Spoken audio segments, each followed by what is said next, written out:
La question a été posée sur Blender Stack Exchange de comment obtenir ce type d'objet de comète avec ce type d'effet.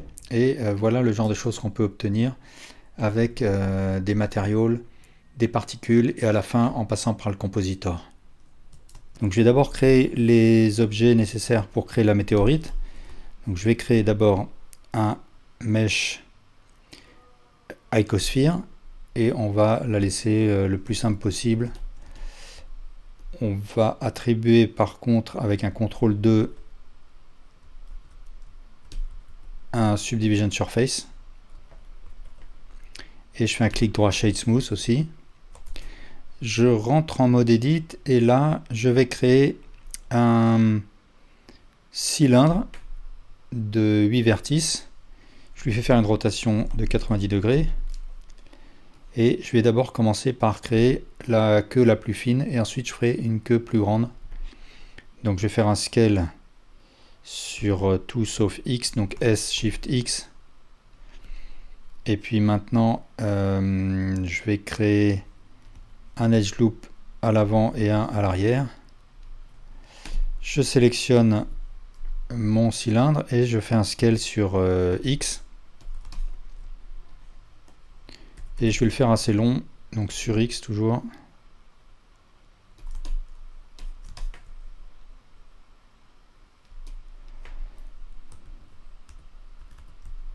Je vais déplacer un petit peu les edges des bouts là. Et puis maintenant je vais créer des edges tout du long, donc CTRL R, de manière à ce qu'ensuite je puisse plier la forme. Et maintenant ce que je fais, c'est que je vais dupliquer cette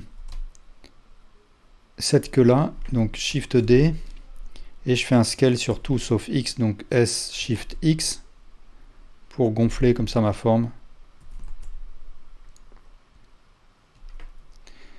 Et à l'avant, alors je vais tout cacher, je vais sélectionner cette queue là et je vais cacher le reste avec Shift H. Et ici je vais créer un bout arrondi, donc je fais une extrusion et je réduis comme ça. Je vais refaire un shade smooth. Voilà, là donc là j'ai mes trois objets nécessaires, enfin plutôt mes trois mèches dans un seul objet nécessaires pour faire ma comète. Maintenant ce que je peux faire, c'est attaquer les matériaux.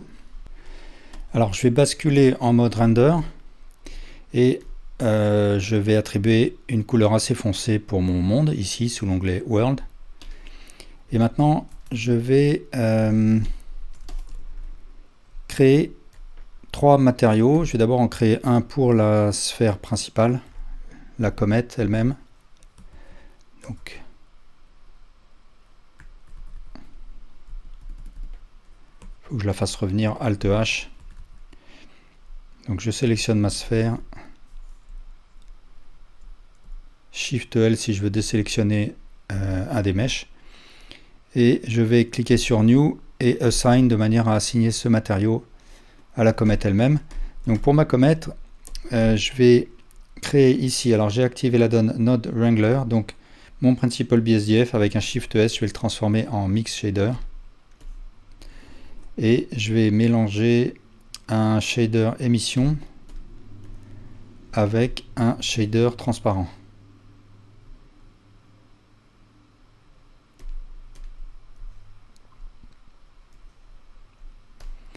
Je vais utiliser un input layer weight et je vais utiliser la sortie facing. Alors ce qu'il faut, c'est comme j'ai de la transparence, il faut que j'aille dans l'onglet matériaux et sous settings, blend mode, je vais choisir alpha blend. Et de cette manière-là, je peux avoir la transparence. Alors là, pour l'instant, comme j'ai qu'un seul matériau, ils s'appliquent tous à mes trois mèches. Mais ça, je vais y remédier plus tard.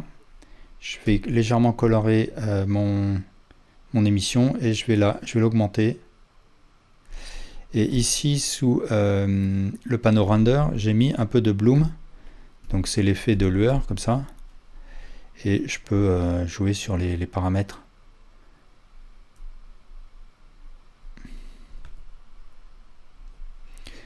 Pour les autres matériaux, alors j'y reviendrai plus tard sur celui-là.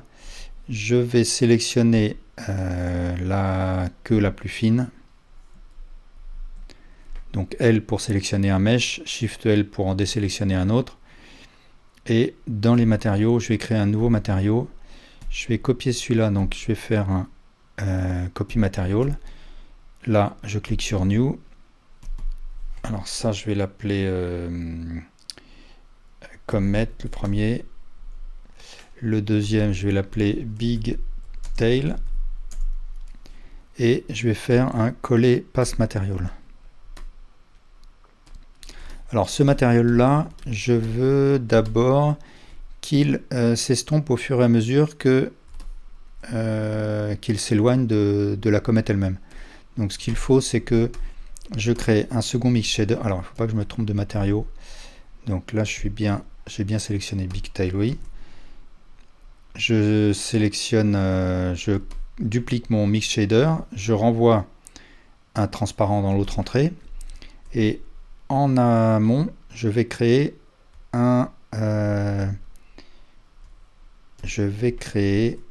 input texture coordinate, un converteur separate x, y, z. Donc je vais utiliser la sortie generated parce que je veux qu'il prenne en compte la totalité de mon objet, l'objet dans sa longueur. Et je vais utiliser la sortie X que je vais brancher dans un converteur color ramp.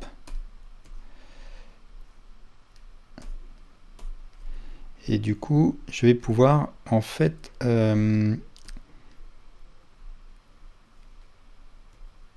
estomper mon effet sur l'axe X. Alors, que se passe-t-il? Generated, hop. Pourquoi il ne veut pas... Ah oui, il faut que je sélectionne ma queue la plus grosse et que je fasse assign. Et là, il faut que j'inverse l'ordre. Alors j'aurais pu faire tout simplement flip color ramp. Voilà. Maintenant, je vais dupliquer ce matériau. J'en crée un nouveau. Je clique sur New. Je vais l'appeler Thin Tail. Ici, je vais faire un copy material. Je vais faire un pass material. Et ma queue la plus fine, je vais la blanchir. Donc ici, je vais choisir une teinte plus claire et augmenter la force, strength. Et je vais sélectionner la queue la plus fine et faire un assign. Et de la même manière, j'aimerais que ça s'estompe. Alors, je vais rajouter une aiguille de manière à ce que ça s'estompe un peu plus pour introduire un petit peu de nuance dans le dégradé.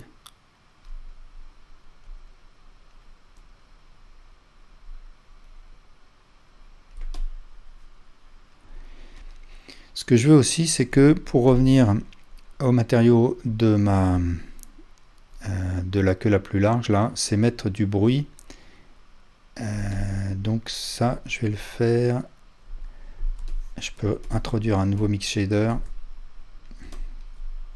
réutiliser la transparence, créer un texture noise. Cette fois, utiliser la sortie object parce que je ne veux pas que ma texture soit étirée. Donc je veux qu'elle soit projetée de manière régulière. Et là, je branche le facteur dans le facteur du mix shader. Donc ça va me créer un bruit comme ça. Donc là, pour l'instant, il est peut-être un peu trop petit. Donc je vais baisser la valeur scale de mon bruit de manière à augmenter la taille du bruit.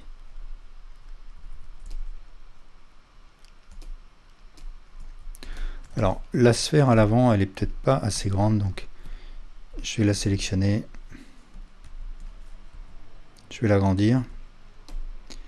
Et donc là, il s'agit de la comète, je vais blanchir un petit peu et augmenter la valeur strength.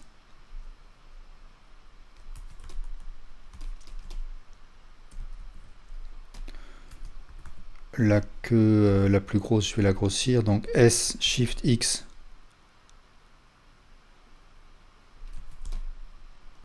Alors je reviendrai sur les matériaux plus tard, mais ce qu'il faut d'abord, c'est que je crée ma courbe. Et pour faire cela, je fais un Shift A, Curve, Bézier. Je rentre en mode Edit, je fais un Scale. Je vais placer une caméra au-dessus, comme ça. Donc si vous n'avez pas de caméra, vous faites un Shift A, caméra, et un Alt R pour qu'elle soit sur cette position-là. Et je vais me mettre en vue caméra. Donc là, il faut que je réduise mon objet comète.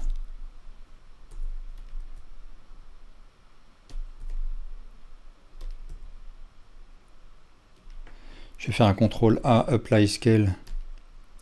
Et ma curve, de la même manière, je fais un Scale.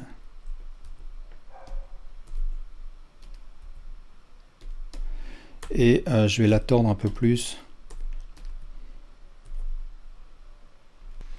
Alors maintenant, ce que je vais faire, c'est attribuer à mon objet comète un modifier curve de manière à ce que je puisse lui faire suivre la curve. Donc ensuite, dans ce modifier, je désigne ici la curve. Alors pour l'instant, mon objet n'est pas au bon endroit. Ce qu'il faut que je fasse, c'est que je superpose l'origine de mon objet sur l'origine de la curve. Donc pour faire ça, je vais faire un Shift S, Cursor to Selected, et ensuite je sélectionne mon objet et je fais Shift S, Selection to Cursor. Donc voilà, là les deux origines se superposent. Mon objet est bienvenu au bon endroit et non à l'opposé, et ça c'est parce que si jamais je rentre en mode Edit, je peux afficher la direction des normales et je vois qu'elles vont dans la bonne direction. Si ce n'était pas le cas, il suffisait que je fasse un clic droit et que je clique sur Switch Direction. Voilà. Et maintenant, si je déplace mon objet, il suit correctement la curve. Ce que je vois ici, c'est quelque chose d'assez anguleux, et ça c'est parce que ma curve, comme je le vois, est anguleuse, et ça c'est parce que en fait sa résolution n'est pas suffisante. Donc sous Object Data, sous Shape, j'ai des valeurs de résolution qui en fait correspondent à la quantité de segments qu'il y aura entre mes deux vertices. Donc là il y en a 12, je vais augmenter, je vais mettre 24. Et si je laisse la valeur render sous 0, ça veut dire qu'elle s'alignera automatiquement sur la valeur déterminée en preview. Alors autre chose qui pourrait donner un résultat inattendu avec le modifier curve, c'est si jamais les valeurs radius des vertices de la curve ont été modifiées. Ça peut arriver par exemple si je fais un scale en mode objet de ma curve, là je vois que le scale a été modifié, et si jamais après pour une raison ou une autre j'ai fait un apply scale, donc CTRL A apply scale, ce que je vois c'est que mon objet est déformé, et ça c'est parce qu'au moment de l'apply scale, ça a modifié le radius, et le radius a pris la valeur du scale précédent que j'avais fait. Donc en fait là, le radius est égal à 2, quelque chose, et ça a déformé d'autant la proportion de mon objet. Donc ce qu'il faut que je fasse dans ce cas là, c'est que je sélectionne mes radius, et soit je change les valeurs ici, soit je fais un clic droit, Set Curve Radius, et dans la boîte qui s'ouvre, je tape 1, et les radius reviennent à 1. Donc les radius des curves, ça peut être utile dans certains cas, mais là ça peut donner un résultat inattendu, donc ça peut être une des raisons si jamais il y a un bug au moment d'un modifier curve. Alors ce qu'on peut faire tout de suite, c'est une petite animation. Donc ici avec un Shift F12, j'ouvre le dope sheet. Alors un deuxième Shift F12, et je vais créer une première image clé qui va être, alors si je me mets en vue caméra, je peux la créer ici, I, Location Rotation Scale, et puis un peu plus loin, un deuxième I, et ensuite je presse sur T pour créer une interpolation linéaire.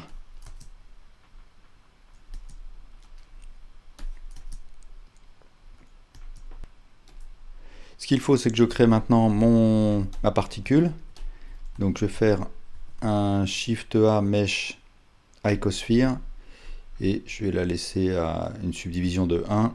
Je fais CTRL 1 pour créer une subdivision et puis clic droit Shade Smooth. Je vais sélectionner ma comète et puis CTRL L pour copier les matériaux. Et là, je ne vais garder que le matériau de la comète elle-même, donc je supprime les autres.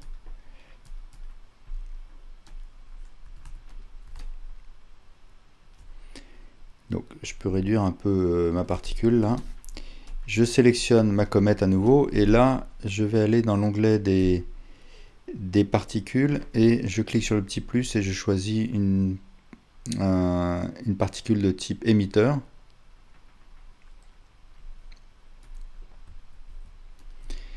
Et sous Render, je vais choisir Object. Et là, sous Object, Instance Object, je vais choisir ma particule. Alors ensuite, avec la valeur Scale, je vais pouvoir augmenter la taille de ma particule. Donc pour l'instant, je peux la mettre un peu grande. Et je vais mettre le Scale Randomness à 1 de manière à ce qu'il y ait une variation dans la taille des particules. La taille maximum étant celle que j'ai définie ici. Alors pour l'instant, mes particules elles subissent la gravité, donc ce qu'il faut que je fasse, c'est sous Field Weights, je baisse la gravité à 0. Donc voilà ce que ça donne en vue caméra. Si je veux limiter la vitesse des particules, là, il faut que sous Velocity, je descende la valeur normale. Donc si je la mets à 0, elles vont plus bouger. Donc je vais mettre par exemple à 0,3.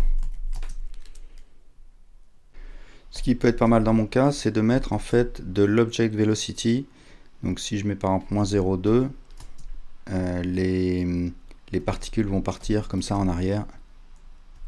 Si je mets un peu de randomize, 0,3 par exemple.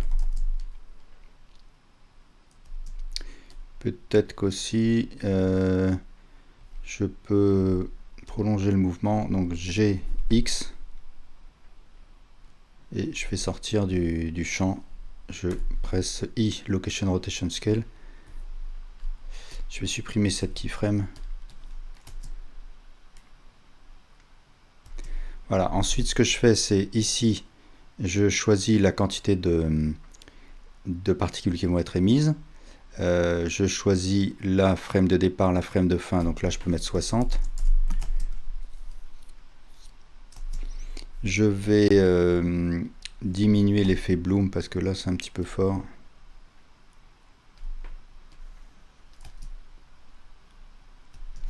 Je vais réduire la taille des particules.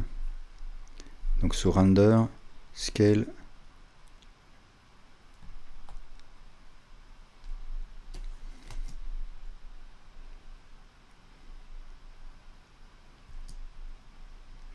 Et maintenant ce qu'il faut, c'est que je travaille un petit peu sur mon matériau. Donc je réouvre mon Shader Editor et là sous les matériaux, Bigtail, je vais rajouter du bruit. Parce que là il n'est pas très visible. Donc mon bruit est là. Et je vais rajouter en aval un converteur color ramp de manière à pouvoir jouer sur le contraste. Je vais un petit peu augmenter la taille.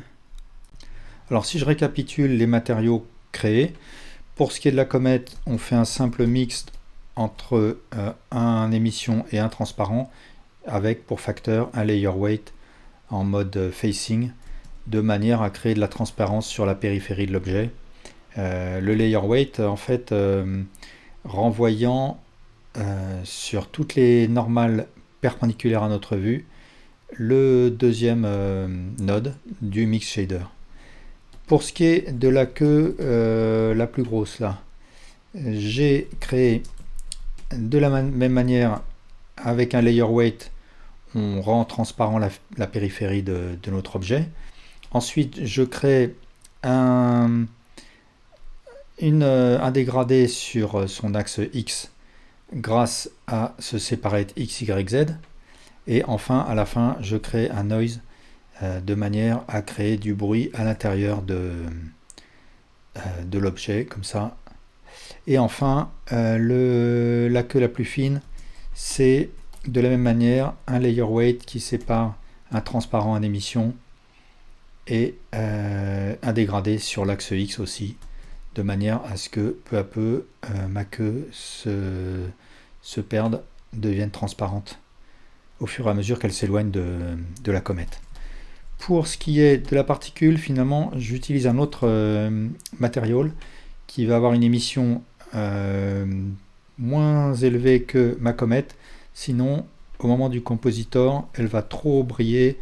Et donc, on va voir tout à l'heure, il vaut mieux que garder une valeur d'émission moins élevée que ce que j'ai choisi pour la comète. En l'occurrence, c'est quelque chose comme 45.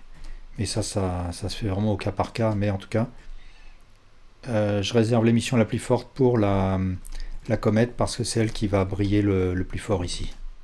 Donc maintenant que ma scène est prête, ce que je peux faire, c'est passer le rendu à la moulinette du compositor. Donc le compositor, il va me permettre de créer des effets comme cette brillance que je vois ici. Donc ce qu'il faut que je fasse, c'est d'abord créer une timeline, donc Shift F12, me mettre en vue caméra et lancer l'animation et l'arrêter à un moment qui me paraît bon pour une image caractéristique. Donc ensuite, je fais un render image et je vais ouvrir le compositor ici. Je vais le mettre plein pot avec un contrôle barre espace. Je vais cliquer sur Use Nodes et sur Backdrop de manière à pouvoir voir l'image en fond de fenêtre. Et je crée avec un Shift A un Input Render Layers. Et là, je vois l'image que j'ai rendue qui s'affiche.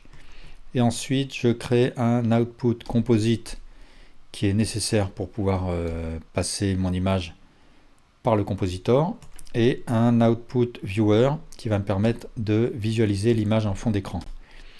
Donc ici, je vais faire un Shift clic droit pour créer ce nœud et je vais brancher mon image dans le Viewer aussi.